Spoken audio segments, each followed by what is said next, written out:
नमस्ते दोस्तों, और तर्क प्रवाह में आपका स्वागत है। क्या आपके साथ कभी ऐसा हुआ है कि आप जिंदगी के किसी मोड़ पर खड़े हैं और आगे का रास्ता पूरी तरह धुंधला नजर आ रहा है? करियर का चुनाव हो, रिश्तों की उलझन हो या कोई जरूरी फैसला लेना हो, एक पल ऐसा आता है जब दिमाग काम करना बंद कर देता है। आप बस सोचते रह जाते हैं, अब क्या करूं? अगर आप इस स्थिति से गुजर रहे हैं तो यकीन मानिए, आप अकेले नहीं हैं। ये जिंदगी का एक हिस्सा है। लेकिन सवाल ये है कि इस उलझन और ठहराव से बाहर कैसे निकला जाए। आज हम इसी पर बात करेंगे। ये वीडियो आपकी सोच को एक नई दिशा देगा, तो अंत तक बने रहिएगा। पहला कदम, कुछ नया मत करो, बस रुको और देखो। अजीब लगा सुनकर? जब हमें कुछ समझ नहीं आता तो हमारी पहली प्रतिक्रिया होती है कुछ करने की। कोई नया कोर्स, कोई नई नौकरी या किसी से सलाह लेना। हम बेचैन हो जाते हैं और जल्दबाजी में कोई ना कोई कदम उठा लेते हैं। लेकिन आचार्य प्रशांत कहते हैं, यही हमारी सबसे बड़ी गलती है। जब आप पहले से ही उलझन में हैं तो आपका हर नया कदम उसी उलझन से ही निकलेगा और आपको और ज्यादा उलझा देगा। तो करना क्या है? रुक जाओ, ठहर जाओ और बस देखो। अपने आप से पूछो, मैं अभी क्या कर रहा हूं? मैं इस उलझन में फंसा क्यों हूं? मैं असल में क्या महसूस कर रहा हूं? कुछ नया करने के बजाय जो आप पहले से कर रहे हैं उस पर गौर करना शुरू करें। अपनी बेचैनी को, अपने डर को, अपनी अनिश्चितता को बस एक दर्शक की तरह देखें। कोई फैसला मत लीजिए, कोई नतीजा मत निकालिए। ये ठहराव आपको वो स्पष्टता देगा जो हजारों कदमों में भी नहीं मिलती। दूसरा कदम, अपने अतीत और भविष्य से बाहर निकलो। हमारी ज्यादातर उलझनें या तो अतीत के पछतावे से पैदा होती हैं या भविष्य की चिंता से। काश मैंने वो किया होता, अगर ऐसा नहीं हुआ तो क्या होगा? ये दो सवाल हमारे आज को बर्बाद कर देते हैं। महान रणनीतिकार आचार्य चाणक्य ने सदियों पहले कहा था कि व्यक्ति को हमेशा अपने वर्तमान को बेहतर बनाने का प्रयास करना चाहिए।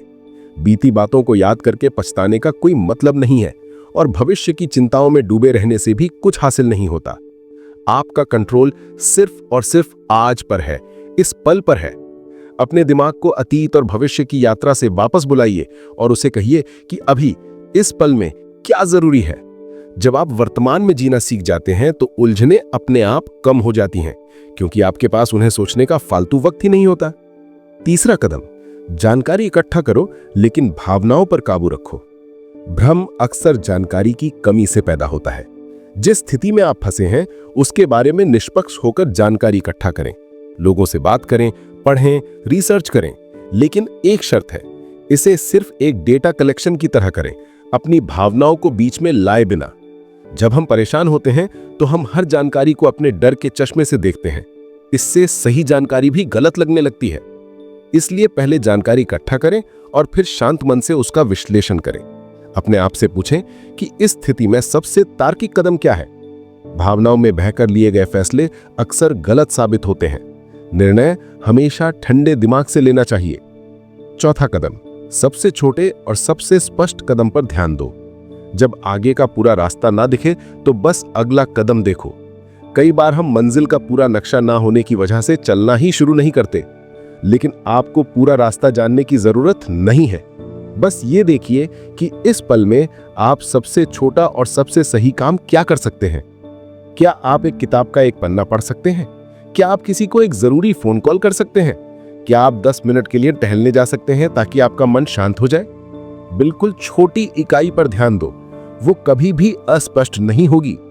जैसे जैसे आप एक एक कदम आगे बढ़ाएंगे, रास्ता अपने आप खुलता जाएगा। जिंदगी वीडियो गेम की तरह है। अगला लेवल तभी दिखाई देता है जब आप करंट लेवल को पार करते हैं। निष्कर्ष, तो अगली बार जब जिंदगी आपको ऐसे मोड़ पर लाकर खड़ा कर दे जहां कुछ समझ ना आए, तो घबराना मत। याद रखना, रुकना है और देखना है। जल्दबाजी में कुछ नहीं करना है।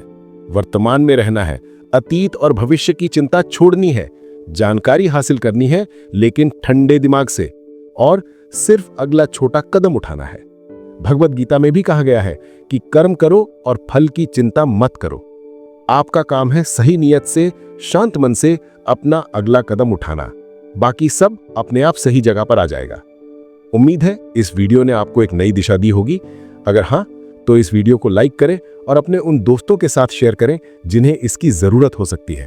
और तर्क प्रवाह को सब्सक्राइब करना ना भूलें। हमेशा याद रखें, हर उलझन अपने साथ एक समाधान लेकर आती है। जरूरत है तो बस ठहर कर उसे देखने की। धन्यवाद।